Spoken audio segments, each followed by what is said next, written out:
చాలా ఫిలాసఫీస్ ఉన్నాయి, స్పిరిచువల్ వేస్ ఉన్నాయి, దారులు ఉన్నాయి, మాస్టర్స్ ఉన్నారు, ఒక్కొక్కటి ఒక్కో దారి. వాటన్నింటికి రమణుల తత్వానికి మధ్య ఏ ప్రత్యేకత ఉంది? వాళ్ళంతా ప్రపంచం చేత ఎంతో అంత కరప్ట్ అయ్యారు. వాళ్ళ ఫిలాసఫీకి సోర్స్ ప్రపంచం. రమణ ఫిలాసఫీకి సోర్స్ ఈ భూమి మీద ఆధ్యాత్మికతను వ్యాపారం చేయని వాడు అత్యంత అరుదు. ఎవరెవరైతే వ్యాపారం చేస్తున్నారో ఉపదేశసారం ఎసెన్స్ ఏం చెప్తారు? ఒక్క మాటతో అర్థం చేసుకునేవాడికి రమణుడు, అర్థం చేసుకోలేని వాడికి ఆధ్యాత్మికత అంటే ఏంటి అసలు? నీవు నీలా ఉండడం. పుట్టినప్పుడు మనిషికి తొట్టతొలి అనుభవం నేను కాదు, నీవే. అట్లా నీవు నీవు నీవు అని రకరకాల వ్యక్తులు పరిచయమే, వాళ్ళందరూ కలిసి ఆధ్యాత్మిక సాధన ఏది నీవు కాదో అది వదిలించుకోవడానికి తప్ప. కానీ రమణుల తత్వం పట్టుకోవడం కష్టం కదా. ఈజీ. ఎలా? రమణ మహర్షి అనుకుంటే ఇప్పుడే నువ్వు రమణ మహర్షి స్థితి కాబట్టి ఆ స్థితిలోకి నువ్వు ఇప్పుడే రావచ్చు. ఏ సాధన అక్కర్లే. చూడు, అందులో ప్రాపంచికంగా 3 పోవాలి. పోలిక, నువ్వు ఎంత ధ్యానమన్నా చెయ్యి, నీలో పోలిక ఉందా? రమణతత్వంలో నేను తెలుసుకో అనేది ప్రధానమైంది కదా. అది మీరు ఎప్పుడు ఫస్ట్ టైం స్టార్ట్ చేశారు? నాకు ప్రకృతి ప్రపంచం అనే ఒక కాన్సెప్ట్, ఒక రెవల్యూషన్ నాలో కలిగింది అనమాట. అంటే మొట్టమొదటిసారి. మీ దృష్టిలో అరుణాచలం అంటే ఏంటిది? అరుణాచలం అన్నది అన్ని ఊర్ల లాంటిది, అదొకటి. చాగంటి కోటేశ్వరరావు గారు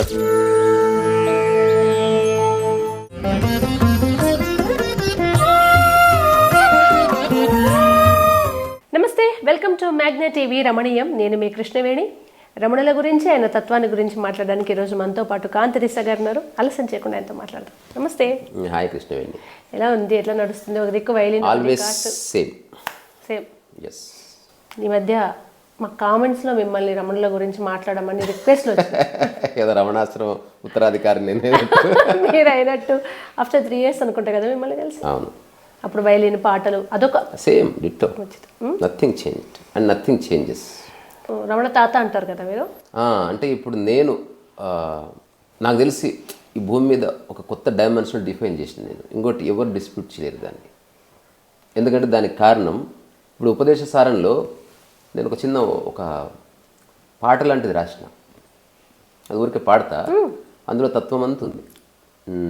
వదనం సహజం రమణీయం జ్ఞానం సదా స్మరణీయం సాకారం సునిశ్చలం ఆకారం అరుణాచలం రూపం అతి కోమలం నిశ్చల సుందర శ్యామలం నడిచే అరుణ కిరణం కురిసే కరుణ శిఖరం సర్వప్రాణకోటి సమానం సమత్వమే ఆత్మ ప్రమాణం నిర్గుణ మౌన ప్రసాదద్వారం కర్తాశూన్య ఉపదేశసారం రీసామృతవాక్ అద్వయం రమణాని స్థితి నా హృదయం రమణా నీ స్థితి నా హృదయం. ఇది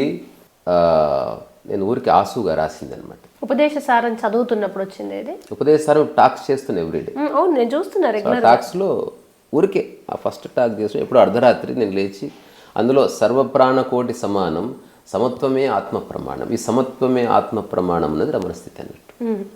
అంతే, వన్ స్టేట్మెంట్. అంతా ఒకటే కదా అన్నది సమత్వం. ఉపదేశ సారం ఎసెన్స్ ఏం చెప్తారు మీరు చెప్పమంటే? ఉపదేశ సారం అంటే ఒక్క మాటతో అర్థం చేసుకునేవాడికి రమణుడు ఆ స్థితి. అర్థం చేసుకోలేని వాడికి భక్తి వస్తుంది. అంటే ఒకదాన్ని ఆలంబనగా చేసుకొని, అంటే ఒకదాన్ని ఆధారం చేసుకుని నిలబడు. అది కూడా అర్థం చేసుకోలేని వాడికి ఆ తర్వాత మంత్రము, జపము, తపము. ఆ తర్వాత కొంచెం అక్కడి నుంచి సాధన చేస్తే మననము, స్మరణము. ఆ తర్వాత అట్లా నువ్వు ముందుకెళ్తే ఆ తర్వాత ధ్యానము. అట్లా కొంచెం ముందుకెళ్తే అజపము. అంటే ఇట్స్ అన్ ఆర్డర్. నీ మానసిక స్థితిని బట్టి ఏదో విధంగా నువ్వు అటుపక్కకి వెళ్ళాలి. అంటే ఇప్పుడు మనం తిరుపతి వెళ్ళాలనుకో, నీ దగ్గర ఏ వెహికల్ ఉంటే దాన్ని పట్టుకొని పోవాలి. ఒక ఇరిగిపోయిన బండి ఉంటే దాని మీద కూడా పోవాల్సిందే. సో అట్లా నీ మానసిక స్థితి ఏమిటి అని అర్థం చేసుకుని అక్కడి నుంచి నీకు ఆధ్యాత్మికతకి ద్వారం ఓపెన్ అవుతుంది. సో ఉపదేశ సారం మొత్తం 30 శ్లోకాలు ఉంటే దాని పేరు అది సారం, ఆధ్యాత్మికత యొక్క జ్యూస్ అది. అందులో నీకు మార్గనిర్దేశం లేదు, జస్ట్ సత్యం చెప్పబడ్డది. సో అట్లా కర్తురాజ్ఞయ అనే ప్రాప్యతే ఫలం అనే ఒక దాని నుంచి స్టార్ట్ అవుతుంది. అంటే కర్తాభావన నీవు అన్నదే బాధకు కారణం. Simple truth. నేను చేస్తున్నా అనుకున్నావా, బాధ ఉంది. నాది అనుకున్నావా, బాధ ఉంది. నీది అనేది అంత బలంగా ఇంపార్టెన్స్ ఇస్తే నేను అంత బలంగా తయారవుతున్నా. నీది డిజాల్వ్ అయితే నేను డిజాల్వ్ అవుతా. సో పుట్టినప్పుడు మనిషికి తొట్టతొలి అనుభవం నేను కాదు, నీవే. మొదట నీవు పరిచయం అవుతుంది. అట్లా నీవు నీవు నీవు అనే రకరకాల వ్యక్తులు పరిచయమే, వాళ్ళందరూ కలిసి నీ యొక్క నేనును ప్రతిష్ఠిస్తారు.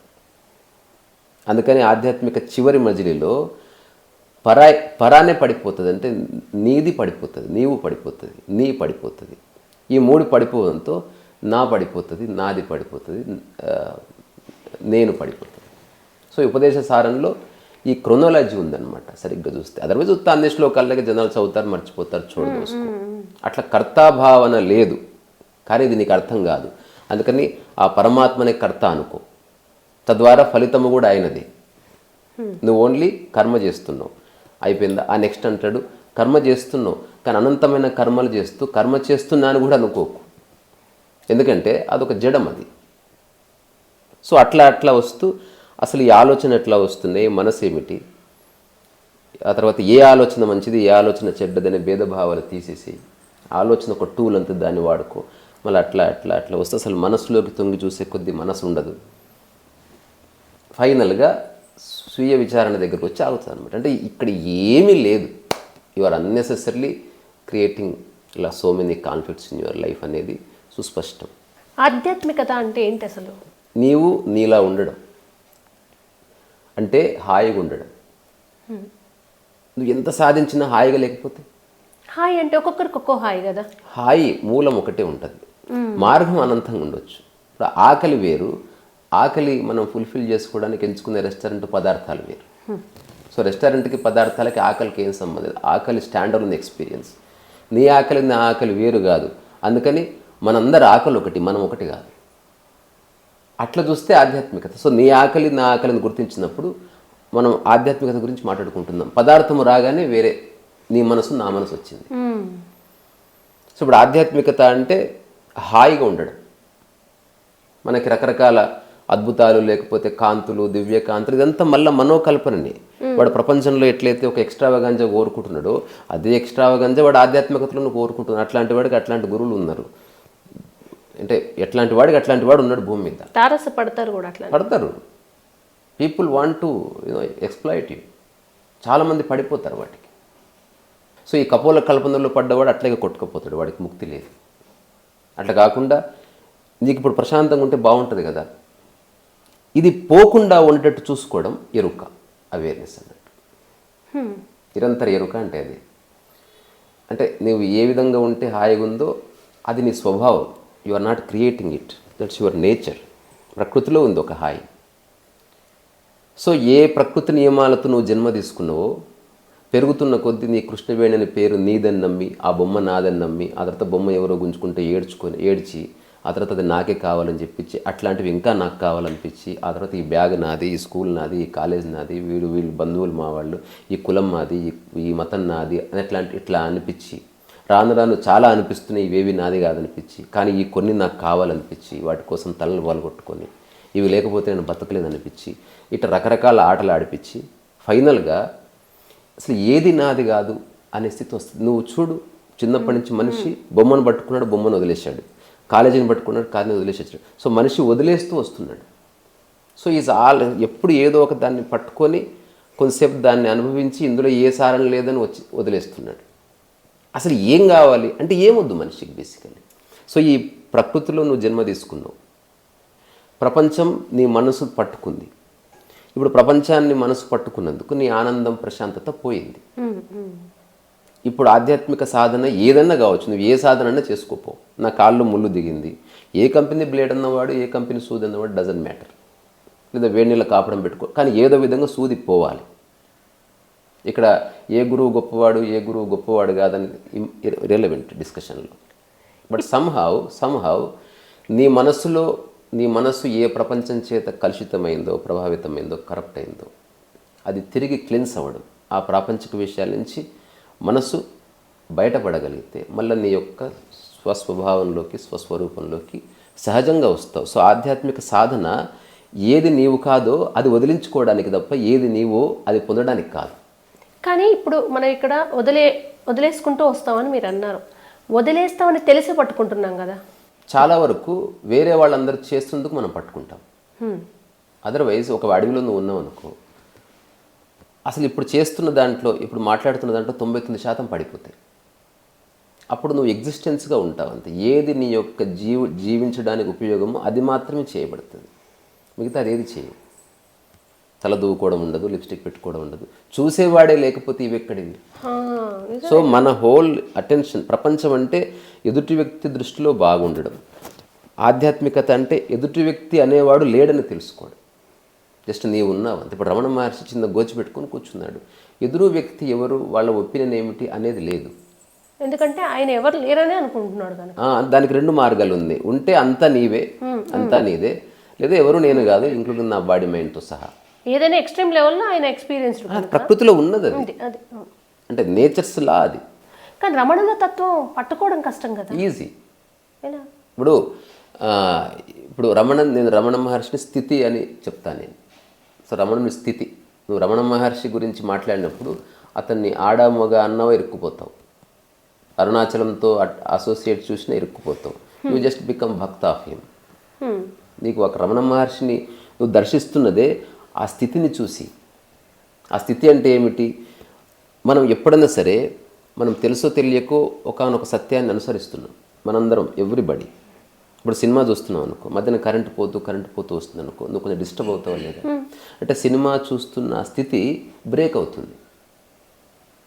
నిద్ర పోయావు 8 hours, ఈ ఎడతెగని స్థితియే నిద్ర, దాని పేరు.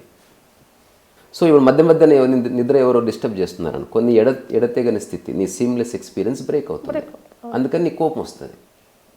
జస్ట్ ఇమాజిన్, ఇప్పుడు నువ్వు ప్రశాంతంగా ఉన్నావు, ఇక నువ్వు మరణించే వరకు నీ ప్రశాంతత పోకపోతే నీ స్థితి ఎట్లుంటుంది? దానికి ఆత్మ అని పేరు. ఏది ఎప్పటికీ మారదో దాన్ని నీలో దర్శించడం.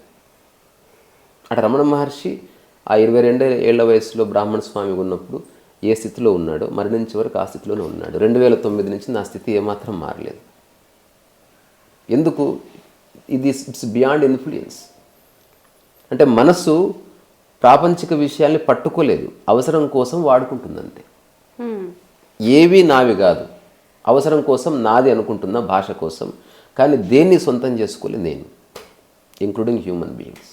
కానీ వాటి మీద మోహం కాసేపు అవసరం ఉందంతే. ఫోన్ వాడుతున్నా, ఫోన్తో ప్రస్తుతం అవసరం ఉంది నాకు. అంటే ఫోన్ లాగే మీరు ఏమంటున్నారు, సకల బంధాలు, చుట్టూ కనిపిస్తున్న సమాజం అన్ని అవసరాల వాడి అంతే, ఎంత అవసరమో అంత. కానీ చాలా మంది అవసరాలు అంటే ఇప్పుడు మీరు సెల్లు అవి పక్కన పెడతారు, ఈవెన్ సెల్లు కూడా కొంచెం కాస్ట్ లేదు, దాని మీద కూడా ఒక మోహం, ఇది నా సెల్లు అని వస్తుంది. వీటికి ఒక అటాచ్మెంట్ ఏర్పరచుకుంటున్నారు కదా తెలియక. దానికి అజ్ఞానం అని పేరు. ఇప్పుడు నీవు ఆనందంగా ఉండాలనుకుంటే this is the only way. అంటే నిజంగా నువ్వు జీవితకాలం ఆనందంగా ఉండాలనుకుంటే ఎప్పటికీ చెదరని స్థితిలోకి రావాలి. ఆ స్థితికి అడ్డొచ్చే వాటిని నిర్దాక్షిణ్యంగా పక్కకు జరపడం ఆధ్యాత్మికత అంతే. ఇప్పుడు ఆధ్యాత్మికతలో ఒకప్పుడు కుటుంబాన్ని వదిలేశారు. ఎందుకు వదిలేశారు? కుటుంబం అడ్డొస్తుంది కనుక. వివాహాన్ని వదిలేశారా? వివాహం అడ్డొస్తుంది కాబట్టి, అత్యంత అమూల్యమైందని తెలిసిన, ఇంతమంది ఆ సుఖాన్ని అనుభవిస్తారని తెలిసినా కూడా కొందరు వదిలేశారు. బికాజ్ ఏది వస్తే ఆ స్థితికి డిస్టర్బ్ అవుతుందో అని వాడు అనుకుంటున్నాడో ఆయా వాటిని వాడు రానివ్వలేదు దగ్గరికి. ఇప్పుడు రమణ మహర్షి వివాహం చేసుకోలేదు, అతనికి అట్లా అనిపించింది. నేను చేసుకున్నాను, I'm not a follower of him. స్థితికి సంబంధం లేదు అది. నాకు అనిపించింది, నాకున్న సైకలాజికల్ అండర్స్టాండింగ్కి ఇది నా స్థితికి ఏమాత్రం డిస్టర్బ్ చేయదు. ఇది నిజమా కాదా తెలుసుకోవాలంటే నేను చేసుకోవాల్సి వచ్చింది.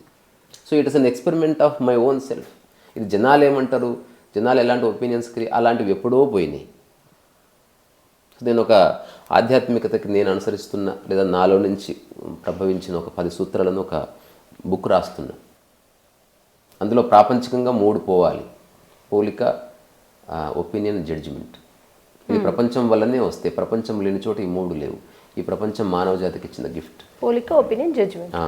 సో నువ్వు ఎంత ధ్యానమన్నా చేయి, నీలో పోలిక ఉందా, నీ ధ్యానం వృధా. అంటే ఎదుటి వాళ్ళతో పోల్చుకోవడాలు, పోలిక, ఎలాంటి పోలికున్నా నువ్వు ఎప్పటికీ 100%గా జీవించలేవు. ఓకే. నీ కదలికల్లో ఖచ్చితంగా కరప్షన్ ఉంటుంది. నువ్వు ఖచ్చితంగా డిస్టర్బ్ అవుతావు. Because that comparison it self is the poison. అదొక పాయిజనస్ సీడ్ అది. ఇక ఒపీనియన్ అంటావా, ఇప్పుడు మన ఇంటర్వ్యూ బాగా జరిగింది, నువ్వు నాతో బాగా మాట్లాడావు, నీకు నచ్చింది, అరే కాంతో ఇంటర్వ్యూ బాగా జరిగింది అని అనుకున్నావు. మెట్టు దిగగానే మర్చిపోవాలి. అది ఎప్పుడు క్యారీ చేయొద్దు. అంటే నీ మైండ్ ఎప్పుడు ఖాళీగా ఉండాలి. ఏ ఒపీనియన్ దేని గురించి క్యారీ చేయొద్దు. ఇంకా జడ్జిమెంట్ అనేది తెలుసు, అంటే ఇది మంచిది, ఇది మంచిది కాదు. ఇట్లా ప్రాపంచికంగా ఈ 3. ఆధ్యాత్మిక పరంగా సాక్షి భావన, నిష్కామ కర్మ, సామరస్యం, సమత్వం, తర్వాత నిరంతర ఎరుక, ఇట్లాంటివి ఉన్నాయి. సో జీవితంలో నువ్వు సత్యానికి దగ్గర వస్తున్న కొద్దీ నీలో ఒక సామరస్యం పుడుతుంది. నువ్వు అన్ని పనులు చేస్తుంటావు, కానీ ప్రతిఫలాన్ని ఆధారం చేసుకొని పనిచేయడం ఉండదు. ఇప్పుడు భగవద్గీత సూత్రం ఏదైతే ఉందో, నువ్వు అంటే దాని సారం అంతా, నువ్వు పని చేయి, ఫలితాన్ని ఆశించకు. దాని సరైన అర్థం చేసుకోకపోతే అది ఫలితాన్ని ఆశించకుండా ఎట్లా పనిచేస్తాం. దాని అర్థం ఏంటి, నువ్వు సరిగ్గా కర్మ చేస్తే, నిష్కామ కర్మ, ఖచ్చితంగా ఫలితం వస్తుంది అని. నువ్వు సరైన మామిడి టెంక నాటితే, దానికి సరిగ్గా వాటర్ పోసి ఎండలో పెడితే, దానికి సరిగ్గా నువ్వు నిష్కామ కర్మ చేస్తే, ఎరువు వేస్తే, ఖచ్చితంగా మామిడి పండు ఒకరోజు వస్తుంది. సో ఫలితం కోసం ఎదురు చూడడం వద్దు. ఫలితం ఎలాగూ వస్తుంది. ఫలితం అంటే ఓన్లీ డబ్బు నీకు బెనిఫిట్ అయ్యేది కాదు. చెమట ఫలితంగా రావచ్చు, ఒక్కసారి మౌనం ఫలితంగా రావచ్చు, ఒక్కసారి విమర్శ ఫలితంగా రావచ్చు, ఒక్కసారి డబ్బు ఫలితంగా రావచ్చు. అన్ని ఫలితాలని నువ్వు గౌరవంగా స్వీకరించినప్పుడు నీ మైండ్ అఖండంగా ఉంటుంది. ఇప్పుడు చాలా ఫిలాసఫీస్ ఉన్నాయి, స్పిరిచువల్ వేస్ ఉన్నాయి, దారులు ఉన్నాయి, మాస్టర్స్ ఉన్నారు, ఒక్కొక్కరిది ఒక్కో దారి. వాటన్నింటికి రమణుల తత్వానికి మధ్య ఏ ప్రత్యేకత ఏముంది? వాళ్ళంతా ప్రపంచం చేత ఎంతో అంత కరప్ట్ అయ్యారు. వాళ్ళ ఫిలాసఫీకి సోర్స్ ప్రపంచం. రమణ ఫిలాసఫీకి సోర్స్ ప్రకృతి. ప్రపంచానికి అసలు ఏమీ లేదు. ఇప్పుడు రమణ మహర్షి అంటే ఎవరు? రమణ మహర్షి అనుకుంటే ఇప్పుడే నువ్వు రమణ మహర్షి స్థితి కాబట్టి ఆ స్థితిలోకి నువ్వు ఇప్పుడే రావచ్చు. ఏ సాధన అక్కర్లే. చూడు, ఏవేవి తీసేస్తే, ఇప్పుడున్న మనిషిలో ఏవేవి తీసేస్తే రమణ మహర్షి అవుతాడు చూడు. డబ్బు తీసేశాడు, పేరు ప్రఖ్యాతులు తీసేశాడు, అటాచ్మెంట్ తీసేశాడు, ఆ తర్వాత పాలిటిక్స్ తీసేశాడు, రిలీజియన్ తీసేశాడు. సో ఇవన్నీ డ్రాప్ చేస్తూ ఉండగా మిగిలిన స్థితి అది. అలా ఈ క్షణం నువ్వైనా ఉండొచ్చు. తద్వారా నువ్వు ఆ స్థితిని ఈ క్షణం అనుభవించవచ్చు. నిద్రలో అందరూ రమణ మహర్షులే. మెలకువలో మనసు పుడుతుంది కాబట్టి, మనసు మేలుకుంటుంది కాబట్టి, నీ మనసు వేరే, నా మనసు వేరే, నీ మనో ప్రపంచం వేరే, నా మనో ప్రపంచం వేరే, నీ ఆలోచనలు వేరే, నా ఆలోచనలు వేరే, నీ ఉద్దేశాలు వేరే. అందుకే నేను నా పుస్తకంలో రాసుకున్న, ఒక ఇద్దరు షేక్ హ్యాండ్ ఇచ్చేలోపు వాళ్ళ మనసులు వాళ్ళ తలలు బలగొట్టుకుంటాయి. So mind is the problem. ఈ ప్రపంచంలో, ఈ ప్రకృతిలో everything is settled. Existence settle అయింది. సూర్యచంద్రుల కదలికలు సెటిల్ అయినాయి. సముద్రం యొక్క గమనం సెటిల్ అయింది. అన్ని గ్యాలక్సీలు అంతంత పెద్దగా ఉన్న అన్ని సెటిల్ అయినాయి. శరీరాలు సెటిల్ అయ్యే ఉన్నాయి. అన్నం అరుగుతుంది, లోపల ఇంకేదో తయారవుతుంది, గుండె కొట్టుకుంటుంది, మూత్రం తయారు, సంథింగ్ ఈజ్ హ్యాపెనింగ్. మైండ్ ఒక్కటి సెటిల్ కాదు. The only thing uncertain in the existence is mind. So సమస్త ఆధ్యాత్మిక శాస్త్రం మానసికానికి సంబంధించింది. అందులో శారీరానికి ఏ పాత్ర లేదు. శరీరాన్ని మనం అనవసరంగా హింసిస్తున్నాం. చివరిగా కొడుకు వినడు మాట, తండ్రి వినడు, అందుకని మనం మన శరీరాన్ని బాధ పెడతాం. ఒక ఫ్యూడలిస్టిక్ మెంటాలిటీ, నేను చెప్తే నువ్వు వినాలి అని మైండ్ అంటుంది అనమాట. నిజానికి శరీరం నిర్దోషి. ఇప్పుడు నేను ఒక చిన్న సూత్రం చెప్తా. జ్ఞానోదయం పొందడం కానీ, ఆత్మజ్ఞానం పొందడం కానీ, సత్యదర్శనం కానీ చిటికలో పని. ఇప్పుడు నేను చేస్తున్నది ప్రపంచంలో కొత్త వ్యాఖ్య. బుద్ధుడు ఒకప్పుడు ఎట్టయితే కొత్త మాటలు చెప్పాడు, నేను చెప్తున్నా. సరే, ఇప్పుడు ఉన్నోళ్ళు గుర్తించకపోవచ్చు, 1000 ఏళ్ల తర్వాత ఖచ్చితంగా చర్చించబడుతుంది. ఏ పనులు శరీరం చేస్తుందో అవే మనసుతో కనుక చేయించగలిగితే అద్భుతం జరుగుతుంది లైఫ్. ఎట్లా క్లియర్గా ఏ నియమాలు శరీరం పాటిస్తుందో అవే నియమాలు మనసుతో పాటించేలా చూడు. ఒక 2-3 ఎగ్జాంపుల్స్. శరీరం దేన్ని పట్టుకోదు. ఈ క్షణం మీరు దేన్ని పట్టుకోలే, తగిలించుకున్నారనమాట. శరీరం ఎప్పుడు దేన్ని పట్టుకోదు. అది 100% లిబరేషన్లోనే ఉంటుంది. ప్రధానమంత్రిని కలిసి షేక్ హ్యాండ్ ఇచ్చిన నిమిషంలో ఇది వదిలేస్తుంది, అవసరం లేదు. అట్లా పట్టుకుని ఉంటే చేయి కూడా ఇడ్చుకొస్తుంది. ఆ శరీరానికి ఇష్టం ఉండదు. అవును. శరీరం ఎప్పుడు న్యూట్రల్గా హాయిగా దాని స్వభావంలోనే ప్రశాంతత ఉంది. అవును. శరీరానికి ఇష్టం ఉండదు. ఒక లైలా పరిగెత్తుకొని వచ్చి మజ్జును కౌగిలించుకున్న 2 minutes కంటే ఎక్కువ కుదరదు. ఆ తర్వాత హలో బాస్, ఎక్స్క్యూజ్ మీ, కొంచెం దూరం జరిగని చెప్తుంది. ఎంత అమర ప్రేమికులైనా పొద్దస్తమానం ఖర్చుకొని ఉండదు. సో శరీరం దేన్ని పట్టుకోదు. ఇప్పుడు శరీరానికి ప్రతి ఒక్కటి తగిలించబడ్డది. శరీరం ఫ్రీగానే ఉంచుడు. అట్లా దేన్ని మైండ్తో పట్టుకో. ఎట్లయితే తగిలించావో అవసరం కోసం తగిలించుకో, మైండ్కి వదిలేయి. మైండ్ ఎప్పుడు ఫ్రీగానే ఉంటుంది. ఇది చేయొచ్చా, ఎవరికి వాళ్ళు ఆలోచించుకోవచ్చు. పిచ్చి ఎక్కుతుంది. అండ్ ఇప్పుడు నేను కుర్చీలో కూర్చున్నాను, దీంతో పాటు తిరగలేను కదా, లేచి వెళ్ళినప్పుడల్లా కుర్చీని వెంట పెట్టుకుని వెళ్ళి. అది కాదు, ఇక్కడ కుర్చీ వేరే. ఉదాహరణకు చెప్తున్నా, శరీరం ఆ ఉదాహరణలో ఏమిటి, ఇప్పుడు నేను శరీరం దీన్ని పట్టుకోవట్లేదు నా బాడీ, కానీ ఇది కొన్నప్పుడు నువ్వు అమెరికా పోయినా దీన్ని పట్టుకుంటుంది నీ మైండ్, మనసు పట్టుకుంటుంది. అదే బంధం అండి. సో ఏ పనులు శరీరంతో, ఇప్పుడు శరీరం ఏ రోజు తిన్న దాన్ని చెత్తని ఆ రోజు బయటకు తీసేస్తుంది. నీ మనసులో కూడా ఏ రోజు జనరేట్ అయిన సమాచారాన్ని ఆ రోజు నువ్వు బయటపడేస్తే దాన్నే ధ్యానం అన్నారు. ఓకే, అంతే. శరీరం ఎప్పుడు తన్ను ఎవ్వరికి టచ్ చేయనియదు. శరీరానికి ఏ అటాచ్మెంట్ ఉండదు. మనం కొన్ని వేల మంది ఉన్న ట్రాఫిక్లో నడిచినా మన బాడీని ఎవరు టచ్ చేయం, ఎవరి బాడీని ఎవరు టచ్ చేసుకోరు. ఎప్పుడన్నా తగిలినా కూడా వెంటనే సారీ చెప్పేస్తాం మనం. కానీ మన మైండ్ ఎన్నిటినో తాకుతుంది, హోల్డ్ చేస్తుంది, పట్టుకుంటుంది, పొర్లుతుంది. బికాజ్ మైండ్ అనేది ఒక పిచ్చికోతుంది. దానికి చిన్నప్పటి నుంచి రైట్ డైరెక్షన్, రైట్ ఇన్స్ట్రక్షన్ ఎవరికి ఇవ్వలేదు. కానీ ఎవల్యూషన్, పురోభివృద్ధి, అభివృద్ధి, అన్ని టెక్నాలజీ అంతా మైండ్ అట్లా పరిపరి చోటు ఉండకపోవడం వల్లే కదా. అది లార్జర్ గుడ్ కోసం పర్సనల్ బెనిఫిట్ ఏముండదు. ఎగ్జాంపుల్, ఫోన్ తయారు చేసిన వాడు నా ఒక్కడి కోసమే తయారు చేస్తా అనుకుని ఉంటే ఫోన్ ఎట్లా వాడుకుంటాడు? సో ఒక మెడిసిన్ తయారు చేసేవాడి యొక్క డిజైరు ఒక కామన్ గుడ్ కోసం చేసింది అది. అందుకని అది వేరే. కానీ పర్సనల్గా నువ్వు ఒకటి కోరుకుంటున్నప్పుడు అక్కడ ప్రపంచం లేదు. చివరి కుటుంబ సభ్యులు కూడా ఇది నాకే కావాలి. సో అక్కడి నుంచి మనిషి సఫర్ అవ్వడం స్టార్ట్ అవుతుంది. రమణతత్వంలో నేను తెలుసుకో అనేది ప్రధానమైంది కదా. నీవు తెలుసుకో, నీవెవరో తెలుసుకో. అక్కడ క్వశ్చన్ చేసుకుంటే అంత మొత్తం అర్థమైపోతుంది. అది మీరు ఎప్పుడు ఫస్ట్ టైం స్టార్ట్ చేశారు? మిమ్మల్ని నేను 2009లో, అంటే నాకు ప్రకృతి ప్రపంచం అనే ఒక కాన్సెప్ట్, ఒక రెవల్యూషన్ నాలో కలిగింది అనమాట. 2009 అంటే మొట్టమొదటిసారి, అంటే భూమి మీద ఇంతవరకు ఏ పుస్తకాలు అది మెన్షన్ చేయలేదు, అంత క్లియర్గా డిఫైన్ చేయలేదు. నాకు తెలిసి ఇప్పుడు నా టాక్స్లో అట్లీస్ట్ 30% ఆ మాట ఉచ్చరించని టాక్ ఉండదు. Every talk I mention that. చాలామంది నా దగ్గరకు వస్తే ఏమర్థమైంది మీకంటే, ప్రకృతి ప్రపంచంతో గట్టు మీద పడ్డానని చెప్తారు. అది అందులో ఏమీ లేదు. నేర్చుకునేది ఆధ్యాత్మికత, నేర్చుకునేది కాదు, సాధన కాదు, చూడడం. దానికి నేను ఎగ్జాంపుల్స్ చాలా ఇస్తాను. ఎయిర్పోర్ట్లో ఏ బ్యాగ్ నీదో నీకు తెలిస్తే ఇక నీకు కన్ఫ్యూజన్ పోతుంది. ఎన్ని వేల బ్యాగులు రాని పోనీ నీకు సంబంధం లేదు. అట్లా నీవెవరో నీకు తెలిస్తే ఎంతమందికి జనాభా రాని పోని ఎవరేం చేసుకున్నా నీకు సంబంధం లేదు. Stick to your self. ఇప్పుడు ప్రకృతి ప్రపంచం అంటే ఏంది? ప్రపంచం అంటే పోలిక, ప్రపంచం అంటే ప్రతిస్పర్ధ, ప్రపంచం అంటే జడ్జిమెంటు, ప్రపంచం అంటే పాలిటిక్స్, ప్రపంచం అంటే మోసము, ప్రపంచం అంటే దగ. ఇదంతా ప్రపంచం.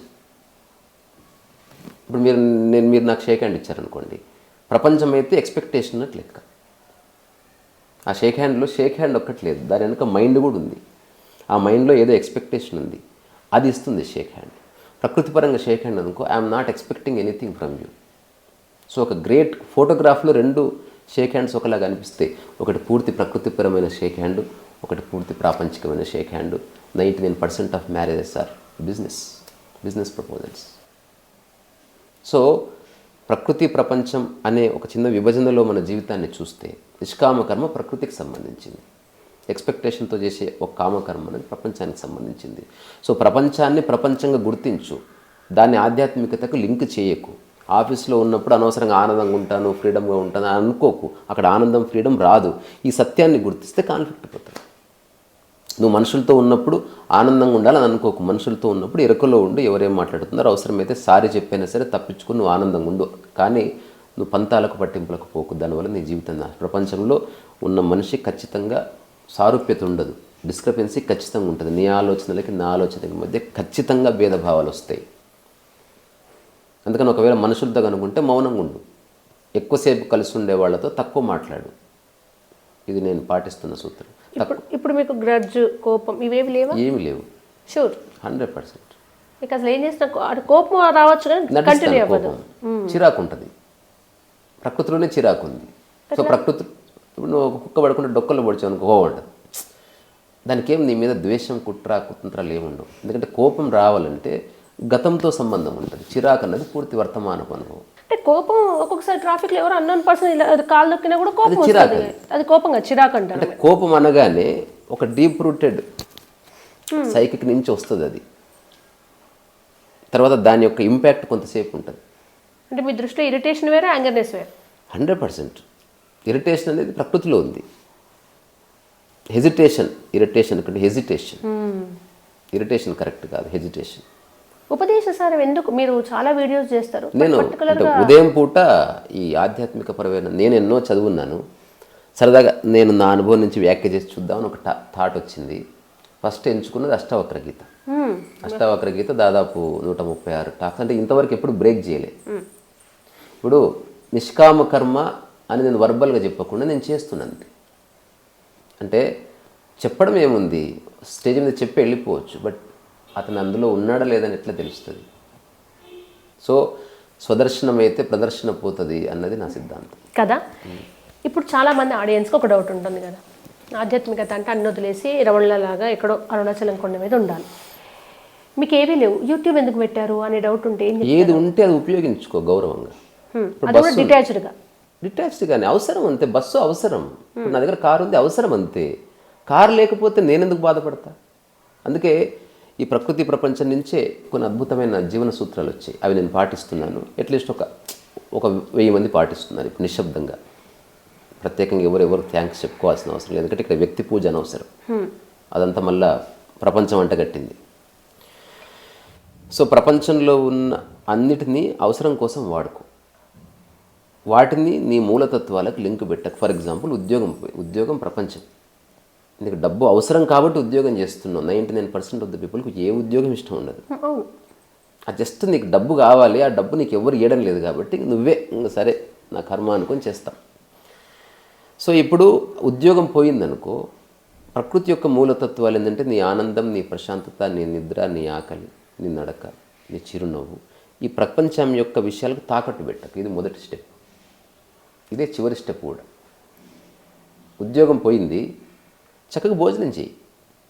లింక్ పెట్టందే వద్దు అసలు. మనకు చిన్నప్పటి నుంచి చెప్పేది ఉండే. అది ఉద్యోగం పోయింది, నువ్వు బాధపడ్డావు అనుకో, నువ్వు ఇంకా వీక్ అవుతావు. తద్వారా నువ్వు అసలు సెర్చ్ చేయలేవు సరిగ్గా. అట్లా కాకుండా హాయిగా తిని పడుకో, రెస్ట్ తీసుకో. తద్వారా యూ గెట్ ఎనర్జైజ్డ్. మళ్ళీ ఉత్సాహంగా ఉద్యోగం కోసం ప్రయత్నం చేయి.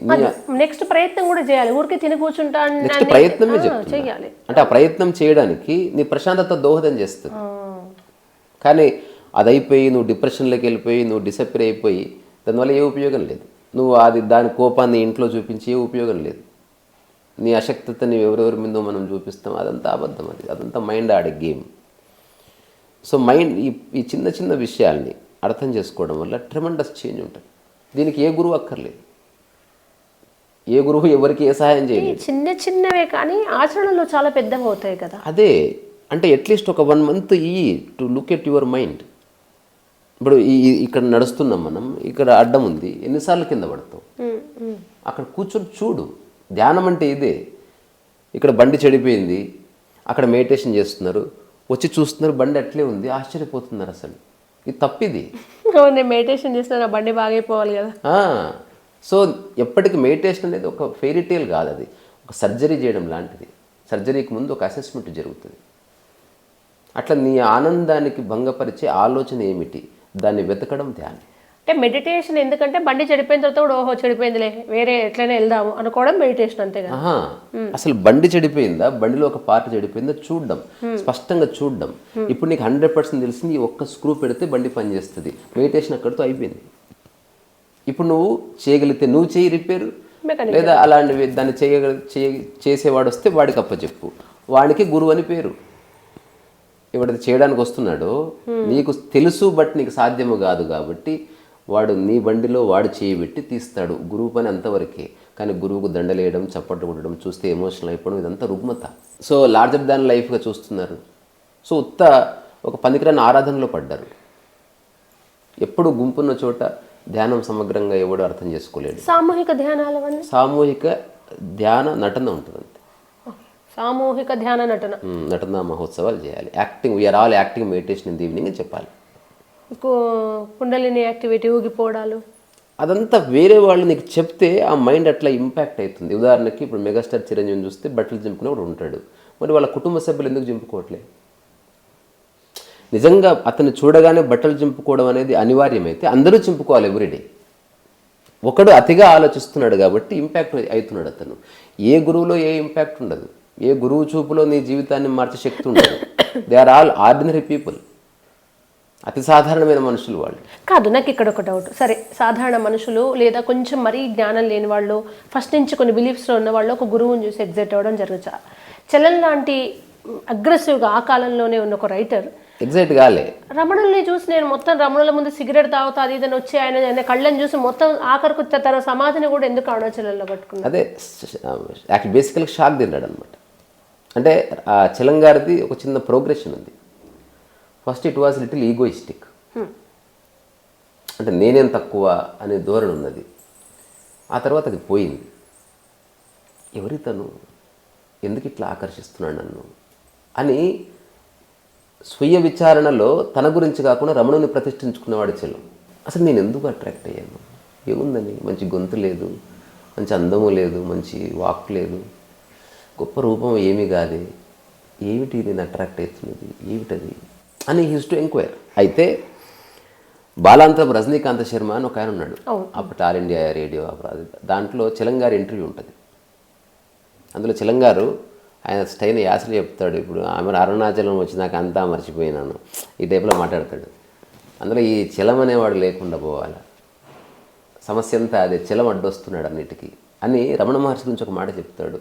నేను వెతికాను, చూశాను, ఒక గొప్ప గొంతు లేదు, ఒక గొప్ప ఆరేటరీ స్కిల్స్ లేవు, అందము లేదు, డబ్బు లేదు, ఏ ఆకర్షణ లేదు. మరి ఇట్లాంటిది దానివైపు నేను ఎందుకు ఆకర్షితున్నాను? ఈ ప్రశ్న నన్ను వేధించింది. తర్వాత నాకు జవాబు దొరికింది. అతను జ్ఞానముతో నిండి నిబిడీకృతమైన మౌనం అతను. సో అన్నీ తెలిసి మళ్ళీ తన సాధారణ జీవితంలోకి వచ్చి పడ్డాడు. ఆధ్యాత్మికత యొక్క చరమస్థితి.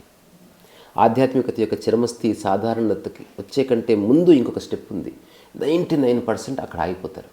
అక్కడ గురువులు, శిష్యులు, దండలు, ఆరాధనలు, అదొక ప్రబలమైన స్థితి అన్నట్టు. You have lot of attraction. నీకు ఏదో చేయాలన్న కంపాషన్ బయలుదేరుతుంది. తిరుగుతారు, ప్రసంగాలు ఇస్తారు, ఆశీర్వాదాలు ఇస్తారు, బూడిదలు ఇస్తారు, ఇవన్నీ జరుగుతాయి. ఆ మాయలో కూడా పడకుండా నువ్వు స్థితపడితే యు బికమ్ ఆర్డినరీ. నీ కళ్ళు ఆధ్యాత్మికంగా టాప్కు మనం వెళ్ళామంటే ఏం చేయకుండా సాధారణమైన జీవితం గడపడం. తిరిగి నువ్వు పుట్టినప్పుడు ఎలా ఉన్నావో ఆ మానసిక స్థితికి చేరుకోవడమే ఆధ్యాత్మిక ప్రయాణం తప్ప మిరాకిల్స్కి సంబంధం లేదు, వేరే లోకాలకి సంబంధం లేదు, కాంతులతో సంబంధం లేదు. ఒకసారి కృష్ణమూర్తిని ఎవరు అడిగారు. So I'm meditating these days. I see so many colors in my visions. So am I arrived, sir? అంటే కృష్ణమూర్తి చెప్పాడు, you have to visit a doctor to check whether your liver is all right. Very pragmatic. ఆయన మామూలుగా so called ఒక మంచి business start చేయాలంటే దాన్ని వేరే రకంగా టర్న్ చేసేవారు. అంటే ఈ భూమి మీద ఆధ్యాత్మికతని వ్యాపారం చేయని వాడు అత్యంత అరుదు. ఎవరెవరైతే వ్యాపారం చేస్తున్నారో still they stuck in the world.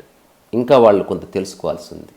వాళ్ళు మరణ సమయంలో ఒక గంటన్నరనో ముక్తిని అనుభవించవచ్చు, but they are missing lot of things. Maybe the intentionally ఇక్కడ ఉండే స్పిరిచువల్గా ఉన్నామని కూడా చెప్పుకుంటున్నారేమో. అది ఉంది, బ్లఫ్ ఎప్పుడు ఉంటుంది. ఆ క్యాలిబర్ ఉండి కూడా ఆ చరమస్థాయి కంటే ఒక్క మెట్టు ఉంది.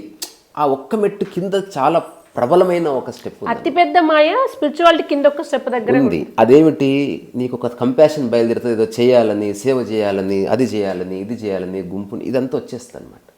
అక్కడ కూడా నువ్వు నిలబడితే the most volatile situation you experience in the realm of mind అంత ట్రాన్సెండ్ మొత్తం వాష్అవుట్ అయిపోతుంది.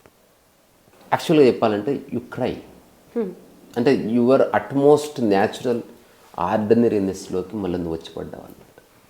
ఫ్రాంక్గా చెప్పాలంటే నేను రాసుకున్నదే నిజమైన జీవితాన్ని అర్థం చేసుకున్నవాడు, జ్ఞానోదయం పొందినవాడు, ప్రకృతిలో అనాథవాడు. చుట్టూ ఎంతమంది ఉన్నా పట్టదుగా. అందుకే రమణ మహర్షి గురించి ఎవరో నన్ను అడిగారు, ఎందుకు ఆయన ఏకాంతంగా ఒంటరిగా ఉంటాడు? ఒక్క భుజం మీద చేసే దోస్తందు లేడా, ఇంత జ్ఞానోదయం ఏంది. అప్పుడు దొరుకు తాగుబోతుకు తాగుబోతు, కళాకారునికి కళాకారుడు, వేశ్యకు విటుడు అతి సులభముగా, జ్ఞానికి జ్ఞాని దొరుకుట అసాధ్యము గనుక జ్ఞానికి ఏకాంతము అనివార్యము రీసారసో వయసు అని ఒక పద్యం చెప్పినండి నాసుగా. నేను ఏకాంతవాసిని. ఏకాంతం అంటే ఈ సోకాలు చెప్పే ఒక్కరే ఎవరూ లేకుండా ఉండడం కాదు, భౌతికంగా ఎంతమంది ఉన్నా ఒకరి కౌగిల్లో ఉన్న ఏకాంతం నడుస్తుంది. నీ చుట్టూ నీ బుర్ర తినే వాళ్ళు 100 మంది ఉన్నా నీ ఏకాంతం నడుస్తుంది. నీ ఎదురుగా నిన్నే బండబూతులు తిడుతున్న ఏకాంతం నడుస్తుంది. It is unaffected. మీరు ఒక మాట అన్నారు కదా, ఇది ట్రాన్స్ఫర్ చేయడం కుదరదు. ఏకాంతాన్ని ఆధ్యాత్మిక జ్ఞానము, నువ్వు ఆహారం తినడం ద్వారా వచ్చిన బలము, నిద్రపోవడం ద్వారా వచ్చిన శక్తి ఇన్ట్రాన్స్ఫరబుల్. ఈ విషయంలో భార్య తల్లి కూడా పక్కకు జరగవలసింది. ఇప్పుడు నాకున్న జ్ఞానం, నాకున్న స్థితి ఎవ్వరికి ఇవ్వలేను.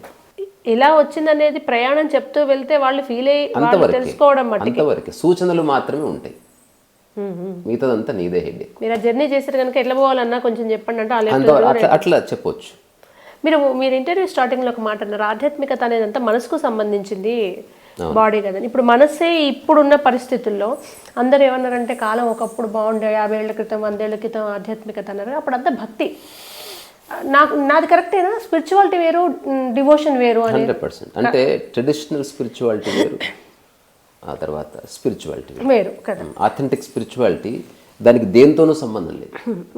సో ఇప్పుడు ఎక్కువ ఎందుకు రమణుల్ని తెలుసుకుంటున్నారు ఈ జనరేషను, ఓషన్ చదవాలనుకుంటున్నారు, లేదా రామకృష్ణ పరమహంస? ఎందుకంటే మీరు అన్న మనసు స్ట్రెస్ అవుతుంది. స్ట్రెస్ అయినా కూడా అదృష్టవశాత్తు టెక్నాలజీ ఫింగర్ టిప్స్ దగ్గర అందుబాటులో ఉంది.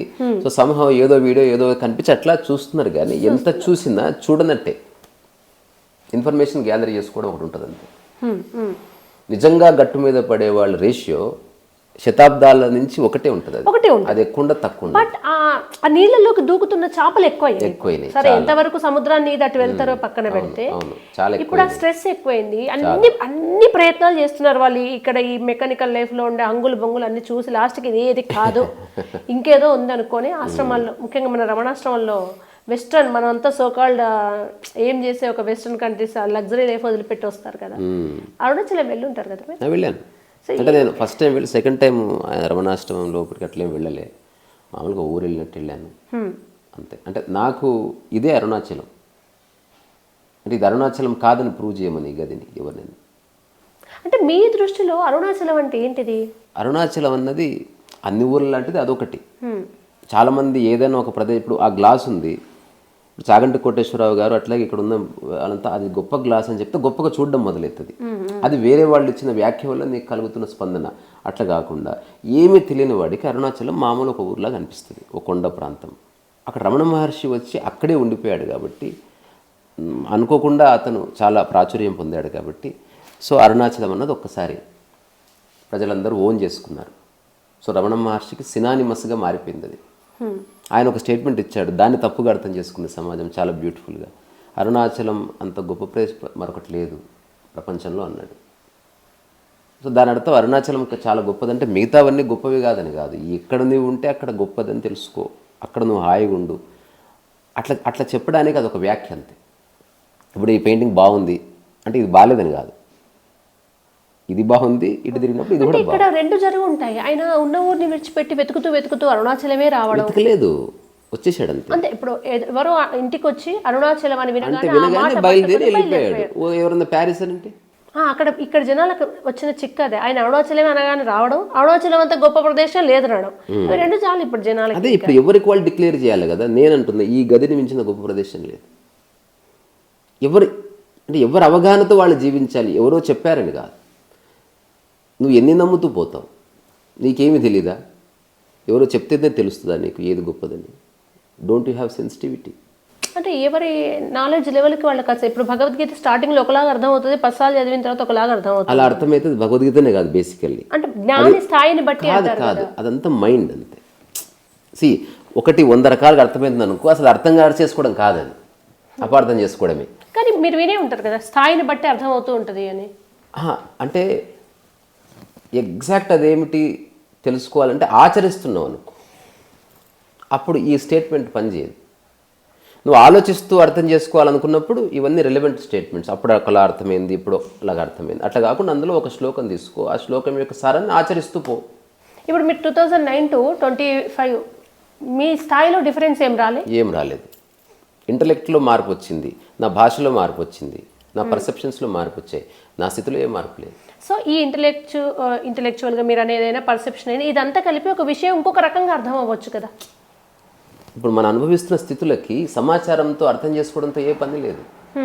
ఆహా, నువ్వు ఆచరిస్తున్నప్పుడు విషయం మారిపోతుంది అంటున్నా.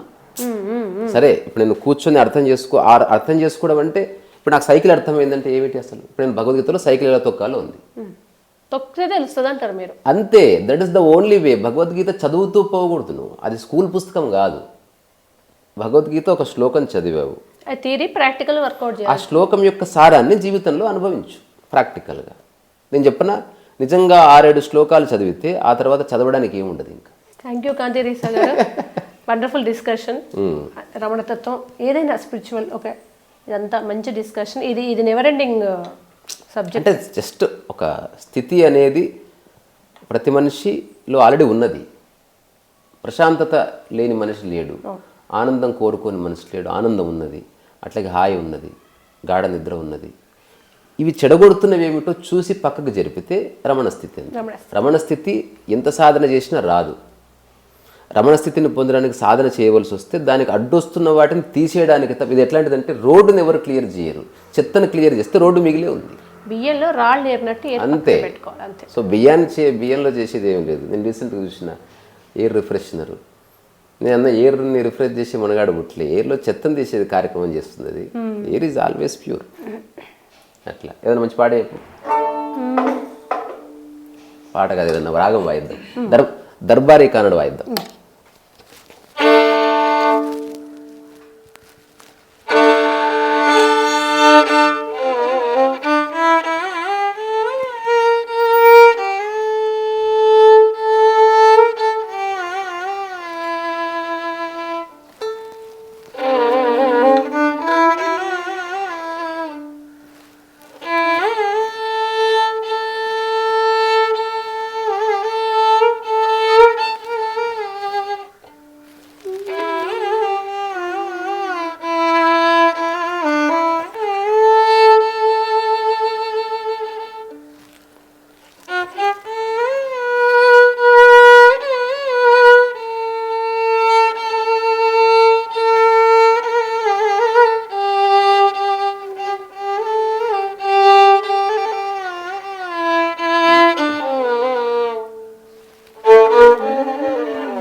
చాలా సంతోషం. యాక్చువల్గా ఇది ఎక్కువ డిస్కస్ చేసే టాపిక్ కాదు. అంటే ఆచరణ, నేను ఒక చిన్న లైన్ రాసిన, అది చెప్పి ముగిస్తా.